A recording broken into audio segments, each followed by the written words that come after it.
Ranjan colony के सबसे रंगीन लोगों में से था। भले ही वो शादीशुदा है, पर दिन भर आवारागर्दी करता है। एक दिन रंजन एक मैगजीन में मॉडल्स की तस्वीरें देख रहा था।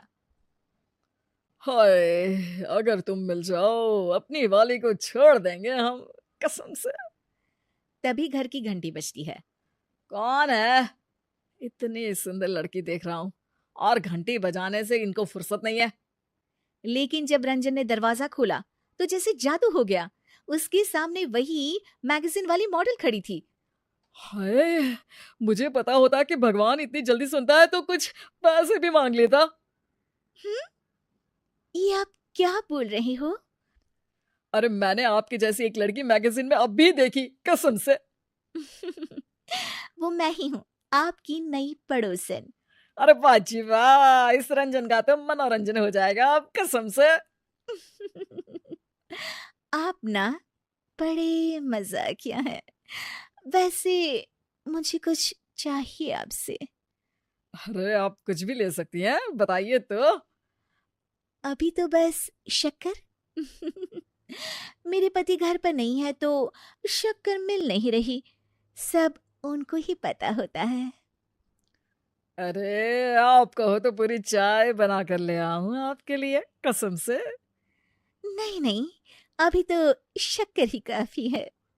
रंजन जल्दी से किचन से मिली को शक्कर लाकर देता है। ये लीजिए शक्कर जी। वैसे आप ना चाय में उंगली भी डुबा देती तो वो भी मीठी हो जाती, कसम से। कहाँ से चुराई ये लाइन? अब आपके लिए कुछ चुराना भी पड़ जाए तो कोई गुनाह थोड़ी ना होगा जी। इतने में ही मिली का हस्बैंड उसे आवाज देता है। मिली, जल्दी आओ। चलो जी, चलती हूँ मैं। मेरे हस्बैंड आ गए। अजी, फिर से आइएगा जरूर। घर में अदरक, चाय पत्ती और तुलसी भी है जी, कसम से। मिली वहां से चली जाती है। धत्तेरी की, इस गोल का तो एक गोलकीपर भी है। पर खैर, बिना गोलकीपर के फुटबॉल खेलने में मजा क्या, कसम से। रंजन फट से अपनी पत्नी रूपाली के पास जाता है। अरे रूपाली, तुम्हें पता है हमारे नए पड़ोसी आए हैं? वो शर्मा जी वाला जो घर था ना, वहां। हाँ हाँ, हम जानते हैं। हम तो सुबह ही मिला है मिली भाभी और राधे भैया से। बहुत ही अच्छे लोग हैं। अरे तो मुझे क्यों नहीं बताया? बताया तो था। आप बोले आपसे लोग मिलने आते हैं, आप लोगों से नहीं। अरे अरे, अरे तो चलो ना, कम से कम मिठाई देने ही चल लेते हैं। हमारे नए पड़ोसी हैं। हाँ, ये आइडिया सही है। आप जाकर बाजार से लड्डू ले आए, फिर हम साथ चलते हैं उन्हें देने। रूपाली को पता ही नहीं था कि रंजन के मन में ही लड्डू फूट रहे थे। रंजन भाग के बाजार से लड्डू ले आता है और सीधे मिली जी के घर पहुंच जाता है, ताकि वो मिली जी से ढेर सारी बातें कर पाए। पर घंटी बजाने पर गेट खोलते हैं मिली जी के पति राधे।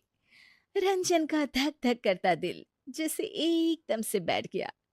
वो अंदर की तरफ झांकता है, पर कोई दिखता नहीं। जी, जी वो मिली जी दिख नहीं रही। क्या जी? अरे कुछ नहीं, वो तो मेरी वाइफ ने उनके लिए मिठाई भिजवाई है। आखिर आप लोग हमारे नए पड़ोसी हैं ना। ओ, आपकी वाइफ? रूपाली सुबह आई थी शायद आपसे मिलने। अच्छा, हाँ हाँ, अंदर आइए। भाभी जी नहीं दिख रही। रूपाली ने उन्हें देने को कहा था। हाँ, मिली नहीं है। वो अभी अपने शूट पर गई हुई है। अभी अभी तो निकली वो।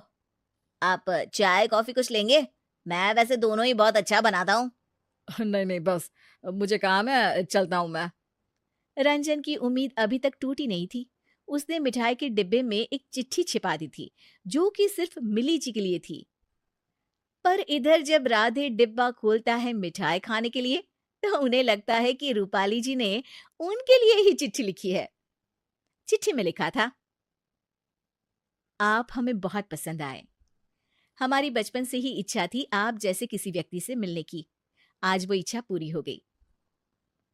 ये चिट्ठी हम आपके लिए छोड़ रहे हैं, ताकि हम बता पाए कि आज आपको देखकर हम मंत्रमुग्ध हो गए। बस ऐसे ही चमचमाते रहिएगा। इस चिट्ठी को पढ़कर राधे को लगा कि रूपाली ने ये चिट्ठी उसके लिए लिखी है और वो छुपके से अपनी चाहत का इजहार कर रही है। राधे बहुत गहरी सोच में पड़ गया। ये बात तो सही है, मिली से मैं प्यार तो बहुत करता हूं, पर घर का सारा काम मुझे ही करना पड़ता है। मिली को तो कभी मेरी मदद करने का मौका भी नहीं मिलता। कभी कभार तो ऐसा लगता है कि मैं घर का नौकर हूं बस। मुझे कॉफी ऐसी चाहिए, जूस वैसा चाहिए। मिली के नखरों की वजह से हम किसी को हाथ बटाने के लिए भी नहीं बुला सकते। पर रूपाली जी कितनी स्वीट है, कैसे मुस्कुराती है, आहे कैसे शर्माती है, और कितनी सुशील भी है।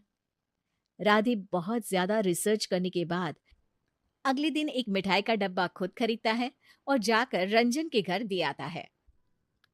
वैसे कोई भी और कुछ देकर जाता तो मिठाई का डब्बा सबसे पहले रूपाली ने ही खोला होता, लेकिन रंजन अपनी एक्साइटमेंट में इस बार डब्बा मिलते ही खोल लेता है और अंदर जब उसे एक चिट्ठी दिखती है, वो चिट्ठी पढ़ने लगता है। ये दोनों एक दूसरे को चिट्ठी लिखते रहते हैं और सोचते हैं कि एक दूसरे की पत्नियों से इनकी बातें चल रही हैं।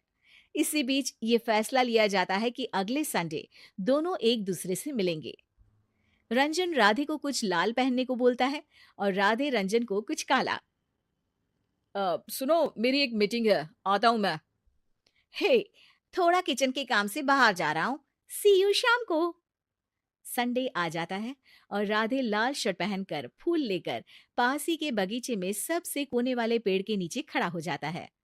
वो खड़े खड़े रूपाली जी का इंतजार कर ही रहा होता है, उतने में उसे रंजन दिख जाता है। अरे, तुम यहाँ? अरे मेरा भी यही क्वेश्चन है, तुम यहाँ? दोनों समझ जाते हैं कि उन दोनों की चिट्ठियां गलत जगह जा रही थी। अरे मैं तो बस यही हवा खाने आया था। तो मैं भी। बाकी फूल लेकर आए? ये तो मिली के लिए है, फूल खरीद के ले जा रहा था, सोचा थोड़ी हवा खा लूं। अब एकदम फ्रेश लग रहा है। चलो तो फिर निकलता हूं मैं। हाँ, चलिए जल्दी मिलते हैं। हालांकि दोनों मुस्कुराते हुए निकले, पर दोनों को अब एक दूसरे की इरादों का पता चल चुका था। लेकिन पत्नियों को पता ही नहीं है कि उन दोनों के पति क्या गुल खिला रहे हैं।